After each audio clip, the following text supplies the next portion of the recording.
లోక్సభ ఎన్నికల కోసం కేంద్ర ఎన్నికల సంఘం ఓటర్ల జాబితా సవరణ షెడ్యూల్ విడుదల చేసిందని తెలంగాణ రాష్ట్ర ఎన్నికల ప్రధానాధికారి వికాస్ రాజ్ ప్రకటించారు. పోలింగ్ కేంద్రాల మార్పులు చేర్పులు, ఓటర్ల ఫోటోల మార్పుల కోసం డిసెంబర్ 20 నుంచి జనవరి 5 వరకు కేంద్ర ఎన్నికల సంఘం అవకాశం కల్పించింది. 2024 జనవరి 8న తుది ఓటర్ల జాబితా ప్రకటించనున్నారు.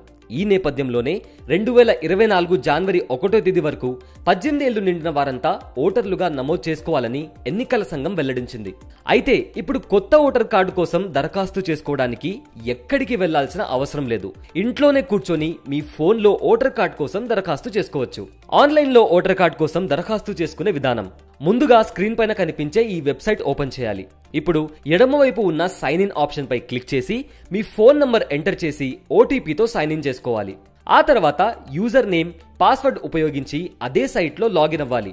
ఇప్పుడు ఫామ్ 6 ఓపెన్ చేసి మీ వివరాలన్నీ ఎంటర్ చేసి ఫోటో అప్లోడ్ చేయాలి. తర్వాత మీరు ఎంటర్ చేసిన వివరాలన్నీ సరిచూసుకొని సబ్మిట్ పై క్లిక్ చేస్తే మీ ఈమెయిల్ లేదా ఫోన్ నంబర్ కు ఒక రెఫరెన్స్ నంబర్ వస్తుంది. ఈ రెఫరెన్స్ నంబర్ సహాయంతో మీ కార్డ్ సెటప్ చేసుకోవచ్చు. ఓటర్ ఐడి కార్డును నెల రోజుల్లోగా పోస్ట్ ద్వారా మీ ఇంటికి పంపిస్తున్నారు. ఇది కాకుండా ఓటర్ కార్డులో కరెక్షన్స్, ఓటర్ కార్డు తొలగింపు వంటివి కూడా ఇదే వెబ్సైట్ లో చూసుకోవచ్చు. మరి ఇంకెందుకు ఆలస్యం? ఇప్పుడే ఓటర్ కార్డుకు అప్లై చేసుకుని వచ్చే ఎన్నికల్లో మీ ఓటు హక్కును వినియోగించుకోండి.